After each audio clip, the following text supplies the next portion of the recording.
vamos conhecer o trabalho da Associação Desportiva para Deficientes, a ADD. Há mais de 20 anos, eles promovem a inclusão da pessoa com deficiência no esporte. Entre as modalidades estão basquete em cadeira de rodas, atletismo e natação. Nossa convidada é a Eliane Miada, que é fundadora da ADD. Eliane, a ADD é uma junção de uma administradora com professor de educação física. Exato. Ele técnico em esporte, você administrador. Como é que se deu essa junção? Como é que vocês fundaram a ADD? Bom, a ADD ela foi fundada, então, idealizada pelo professor Steven Dubner, né? Então, ele tinha uma experiência já bastante grande com lidar com esporte para pessoas com deficiência, principalmente fora do Brasil. E teve um momento, então, que eu conheci o Steven através do pai dele, né, da empresa onde eu trabalhava. E ele estava justamente num momento onde ele não conseguia implantar todos os projetos, as ideias dele do esporte adaptado aqui no Brasil. E ele queria retornar para os Estados Unidos, né, para continuar o trabalho que ele estava fazendo lá. E nesse momento que eu encontrei com ele, falei para ele, bom, se você tem tantas ideias e você sabe o que você quer fazer, o que você quer trazer de novidades e para incluir as pessoas via o esporte, você tem que fundar uma instituição, né, uma associação que você possa implementar. E foi nesse momento que ele, como professor de educação física, falou, bom, eu não consigo fazer isso aqui no Brasil, porque a parte burocrática, a parte administrativa, né? Então a minha parte é muito mais técnica, né, administrativa. Foi então que eu, como administradora, também não entendendo absolutamente nada naquele momento sobre terceiro setor, pessoas com deficiência, muito menos. Eu não tinha nenhuma relação com pessoas com deficiência, né? Então, e aí eu me propus ajudá-lo. Então, e a minha parte nessa ajuda foi justamente falar para ele que eu queria cuidar da parte da gestão e da constituição da instituição. Então, e deu super certo. Foi duas metades perfeitas. Foi. Você foi não conhecia incrível. Nada de paradesporto e ele não conhecia nada de administração. Não. Cada um com a sua metade. Exatamente. Ninguém conhecia nada sobre também instituições de terceiro setor. Então, nós fomos buscando pessoas no meio do caminho, ele na parte técnica, na formação com professores de educação física, psicólogos, fisioterapeutas, né? Ele foi para essa linha técnica, né?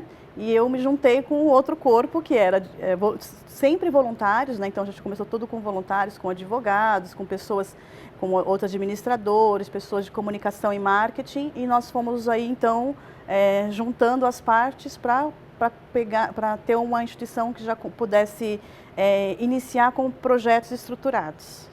O Steven, ele é brasileiro, mas tem uma vivência muito grande nos Estados Unidos. Ele morou lá há muito tempo, por os pais americanos, né?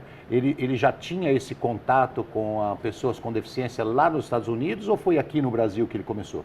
Sim, ele é brasileiro, então a mãe dele o pai dele é americano, a mãe dele é francesa. Ele começou o primeiro contato ainda quando jovem, ainda quando estudante, aqui no Brasil, num clube.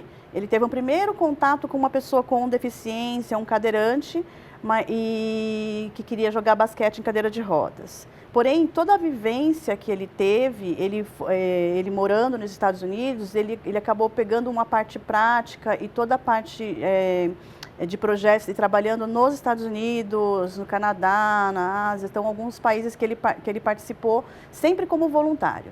Então, o Steven era sempre... E aí ele foi se especializando e aprendendo, então, sempre sobre o esporte para pessoas com deficiência. Esse conhecimento que ele adquiriu lá, você acha que ajudou bastante e acrescentou o trabalho dele aqui no Brasil? Tinha muita diferença do trabalho de lá e o trabalho daqui? Sem dúvida nenhuma, principalmente, bom, o Steven, ele trabalhou antes de fundar a DD, ele trabalhou muito com o esporte para pessoas com deficiência visual, né? Então ele foi responsável por implantar o goalball aqui no Brasil, né? Então ele trouxe o primeiro equipamento, a primeira bola de goalball e introduziu a modalidade aqui no Brasil. Agora, uma das experiências que foi marcante que não existia aqui no Brasil era que lá nos Estados Unidos ele tinha por experiência que todos os projetos para pessoas com deficiência, eles tinham primeiro uma ajuda muito grande do governo, né, que fornecia cadeira de rodas, equipamentos, mas e a outra parte de sustentabilidade era por escolas e pela iniciativa privada, por empresas. E aqui no Brasil não existia isso. Então no Brasil todos os projetos e as instituições, a maior parte das pessoas elas estavam na rua, então essas pessoas elas ficavam pedindo dinheiro no farol, né, ou vendendo bala, alguma coisa na rua e depois ia para uma prática de esporte. E as instituições elas não tinham a prática de pedir patrocínios para o esporte. Então, essa foi uma das primeiras mudanças que ele quis, que ele queria profissionalizar o esporte adaptado no Brasil. Então, na época, há 23 anos, nem o Comitê Paralímpico estava começando ainda, né? E ele estruturou todo um projeto para isso, para que as empresas privadas financiassem e para que as pessoas saíssem do farol. E uma outra experiência que ele trouxe muito rica, que isso foi fundamental, foi a questão, ele não entendia por que as pessoas com deficiência, os adultos e tudo estavam no farol e não tinham, a maior parte deles não estudavam, né? Então, ou ficavam dentro das suas casas, tudo. E aí ele perguntou, eles não têm essa prática de esporte na escola, eles não têm crianças no esporte aqui no Brasil? E foi quando o grupo falou, olha, não existe. As crianças, elas têm acesso à parte hospitalar, né? Então, como outras organizações, todos e subsídios que tem, né? Mas para o esporte, não. Ele falou, bom, foi aí que nós, então, começamos a estruturar o primeiro projeto no Brasil, estruturado, que incluía crianças no esporte. Então, a gente formou um projeto que ele tinha referência nos Estados Unidos, principalmente no Canadá também, né, de crianças que participavam de atividades esportivas como meio de inclusão. Então, nós criamos em 2001, desde 2000, o primeiro projeto que trazia a iniciação do esporte para crianças. Então, isso foi um grande marco para o Brasil e para o nosso trabalho também. Eu acho importantíssimo o trabalho da ADD, eu conheço desde a fundação, conheço o Steven há 20 e tantos anos, é uma figura sensacional e eu me dou a liberdade de comentar uma coisa que ele mesmo fala em palestras, de como ele entrou nesse meio, né? É muito interessante que de um vexame, às vezes de uma coisa errada ou de uma pedra que surge no meio do caminho, surge um grande trabalho, um lindo trabalho como surgiu da ADD. O próprio Steven conta em palestra que ele estava indo fazer uma entrevista como professor de educação física e atravessou na beirada de uma piscina, o ginásio lotado de pessoas e estava tendo um concurso lá de natação, né? E ele percebeu que tinha uma menina lá batendo os braços e parecia que estava morrendo afogada e ele pulou na piscina e tirou a pessoa. E era uma disputa de pessoas com deficiência, a menina estava em primeiro lugar, ele tirou da piscina, levou uma vaia gigantesca, ele falou, nossa, o que está acontecendo aqui? O que é isso? E ele passou a se voltar para isso, passou a prestar atenção na questão do paradesporto e entrou para esse meio e veio aí no futuro, junto com você, fundar a ADD. Exatamente. Ele foi um grande estudioso, né? Então, a partir dessas situações que ele passava ou de algum questionamento, ele ia profundamente estudar e pesquisar e buscar informações. 20 anos de trabalho da ADD, mudou muita coisa desde a fundação até agora? Sim, nós estamos atualmente com 23 anos, né, aqui na instituição, mudou muita coisa, a gente conseguiu nesse meio tempo já trabalhar e incluir mais de 12 mil pessoas, já passou pela instituição. O programa que a gente tem, esse projeto com as crianças que iniciamos aqui, ele trouxe um ganho muito grande para essas crianças, para a sociedade. Então, o projeto ele sempre visava, a gente nunca pensou especificamente que o projeto pudesse atender pessoas e criar para esporte de rendimento, de alto rendimento.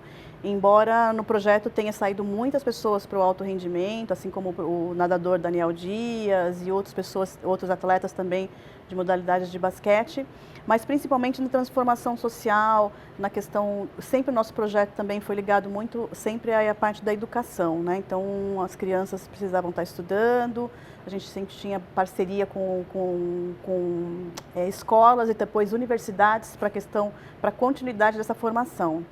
Então, Como que chegaram as primeiras pessoas lá? Como é que vocês conseguiram levar os primeiros deficientes para a ADD? Na verdade, os primeiros deficientes começaram, como o Steven, ele é apaixonado pelo basquete, basquete e cadeira de rodas foi a primeira modalidade da ADD. Na verdade, não foi nem ele que buscou, foi quando ele veio uma passagem por uma instituição e quando ele precisava fundar a ADD, que eles não acreditavam na proposta do Steven, os atletas todos vieram atrás dele. E a gente não tinha projeto. A ideia que não era que a ADD pudesse iniciar com equipes de basquete. Ele queria que a organização pudesse ajudar outras organizações a se estruturarem, né? Então foi esse nosso início. Então os primeiros atletas correram todos para Você andou laçando na rua.